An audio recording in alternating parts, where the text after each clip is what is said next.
Rejoignez dès à présent la grande famille des abonnés de votre chaîne Sika TV sur les réseaux sociaux. Sika TV, le vrai visage de l'actualité en Afrique, est en direct et en replay sur YouTube. Abonnez-vous et cliquez sur la cloche de notification pour ne rien rater. Nous sommes également présents sur Facebook et sur Twitter.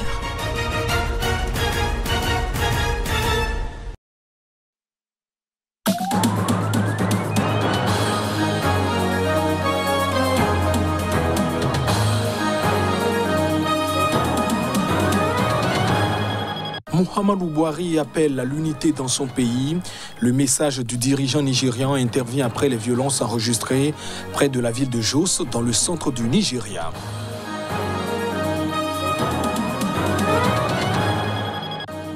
Sentiment mitigé en Tunisie après le coup de force du président Kaïs Saïed à Sidi Bouzid, berceau de la révolution. Pendant que certains applaudissent, d'autres craignent un basculement du pays dans la dictature.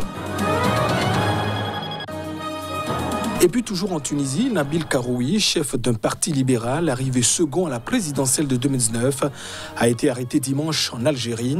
Le candidat malheureux a été interpellé au même titre que son frère député. Et voilà pour le sommaire de ce journal. Bienvenue dans cette édition. On prend la direction du Nigeria, où le président du pays, Muhammadu Buhari, a lancé un appel à l'unité pour tenter de mettre fin aux tensions près de la ville de Jos. Nous sommes dans le centre du Nigeria. Cette région est en effet touchée par des violences meurtrières. Les détails. Jos, dans l'état du Plateau, situé sur une ligne qui distingue le nord du Nigeria, majoritairement musulman, du sud principalement chrétien, est en proie depuis des années à des violences ethniques et religieuses. Des responsables locaux ont cependant estimé que les attaques récentes étaient plus l'œuvre de criminels que de nature religieuse.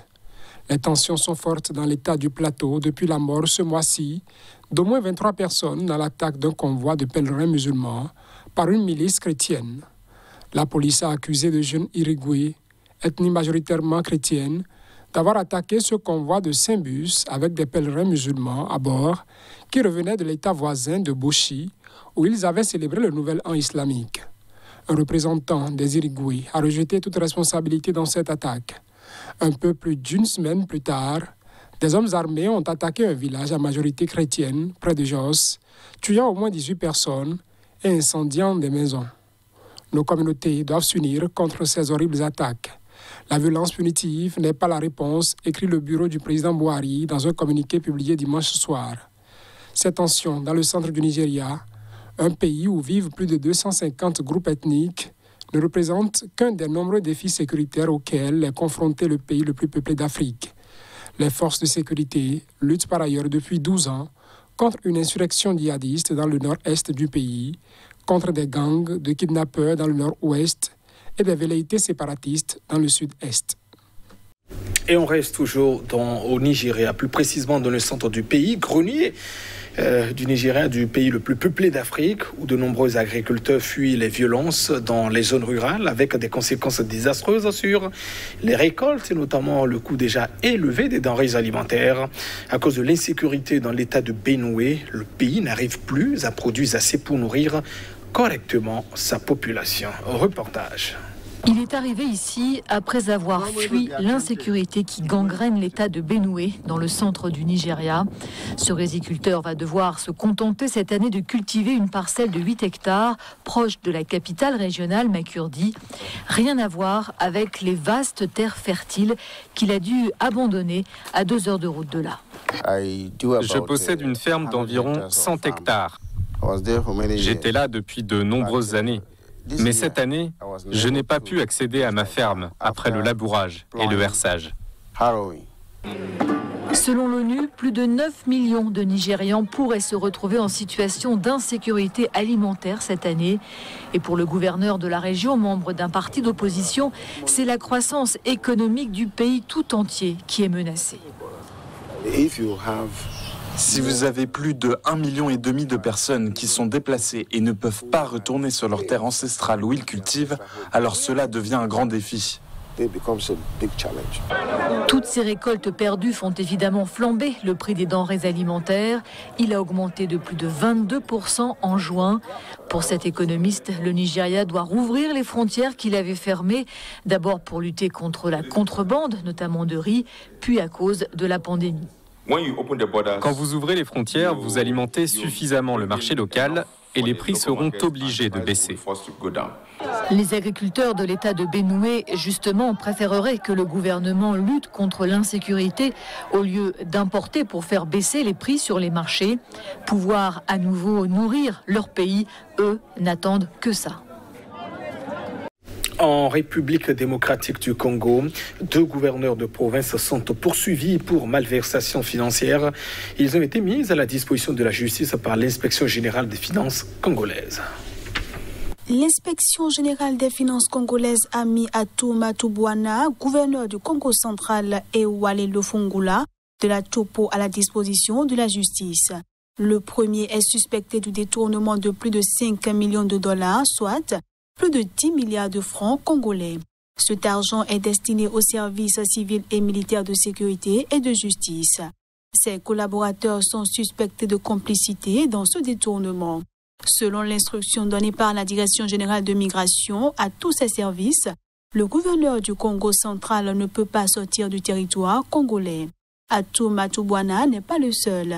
4 de ses collaborateurs, dont son directeur de cabinet, sont également concernés par cette décision. Et la note demande à tous les services frontaliers d'appréhender les concernés et de les acheminer sous bonne escorte à l'état-major de la Direction générale de migration en cas de non-respect de cette interdiction.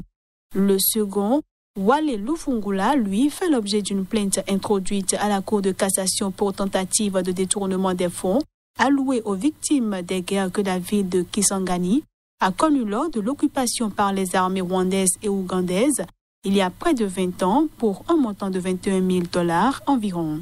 L'ancien ministre des Droits humains, André Litté, est cité dans ce dernier dossier. Mais il affirme avoir la conscience tranquille et est prêt à affronter l'inspection générale des finances. Selon lui, les fonds décaissés ont servi à ce à quoi ils étaient destinés. Le nouveau président zambien Hakainde Hichilema a nommé ce dimanche de nouveaux chefs militaires et remplacé notamment tous les commissaires de police. Il s'est engagé notamment à mettre fin à la brutalité du précédent régime. Dans une adresse télévisée à la nation, le président Hichilema a annoncé dimanche la nomination de nouveaux chefs de l'armée et le limogeage des chefs de la police.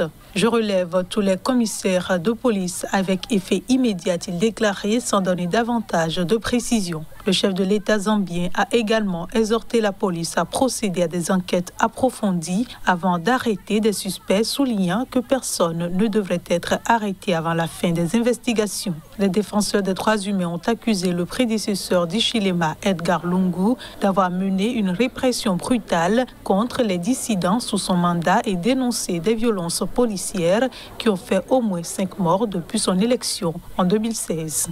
Hichilema, qui a pris les rênes de la Zambie la semaine dernière, a été arrêté plus d'une dizaine de fois au cours de sa carrière politique et a fait du rétablissement des libertés un des piliers de sa campagne électorale. Il a déclaré mardi pendant son discours d'investiture qu'il fera en sorte que tous les Zambiens soient réellement libres avec des médias indépendants et des institutions solides. Nous allons restaurer l'état de droit, l'ordre général et ramener notre pays à la normale, a-t-il déclaré.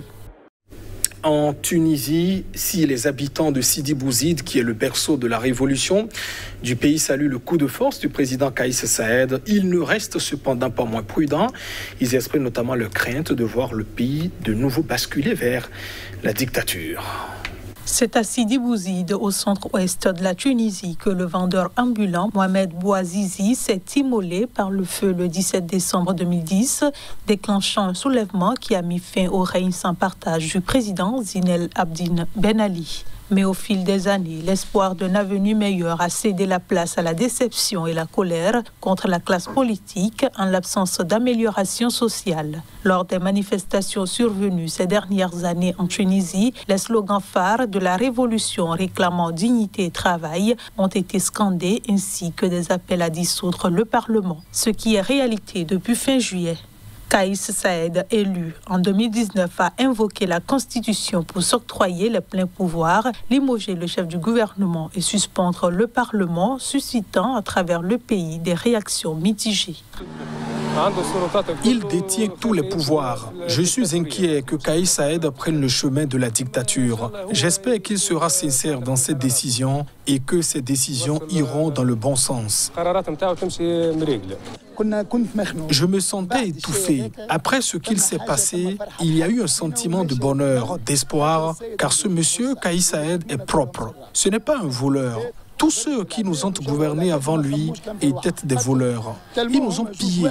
Ils ont pillé le pays, oppressé et affamé les gens. Et ils n'ont pensé qu'à eux. La décision de suspendre le Parlement est juste. Et à la limite, le Parlement ne faisait plus son travail sérieusement. Réellement, la chose que nous ne savons pas encore est quel sera l'avenir de la Tunisie. Nous attendons, car nous ne saurons pas si c'est la bonne décision qu'avec le temps. Pour des analystes, la suspension de la Constitution, dont l'adoption a été saluée à l'international en 2014, ou son abrogation semble inévitable.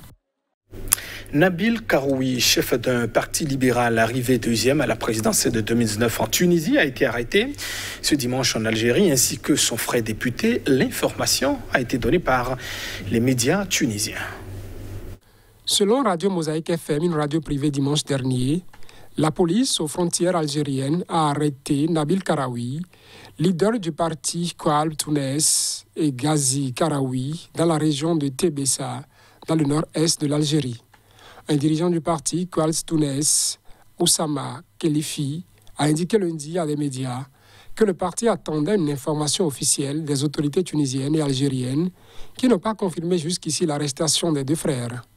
Nous n'avons pas communiqué avec Nabil Karoui depuis une semaine, a déclaré Oussama Khelifi, interrogé par l'AFP, le porte-parole du tribunal tunisien de Kasserine au centre-ouest, Riyad Al-Nouioui, a lui affirmé que les autorités enquêtaient sur deux personnes soupçonnées d'avoir aidé les frères Karoui à fuir vers l'Algérie. Fondateur de la chaîne privée tunisienne Nesma TV, qui appartient au parti à Silvio Berlusconi, ancien chef du gouvernement italien, Nabil Karoui est poursuivi depuis 2017 dans le cadre d'une affaire de blanchiment d'argent et fraude fiscale. Arrêté en 2019, il avait passé plus d'1 mois en prison en pleine campagne électorale, ce qui avait laissé craindre une instrumentalisation de la justice. Libéré, il avait de nouveau été arrêté en décembre dernier et libéré en juin, après 6 mois de détention provisoire. Nabil Karoui, dont le programme pour la présidentielle était axé sur l'anti-islamisme et la lutte contre la pauvreté, avait été largement battu par Kaïs Saïed, universitaire néophyte en politique, sur fond de rejet des élites au pouvoir depuis la révolution de 2011. Et ainsi s'achève cette édition. Merci de votre attention. Au revoir.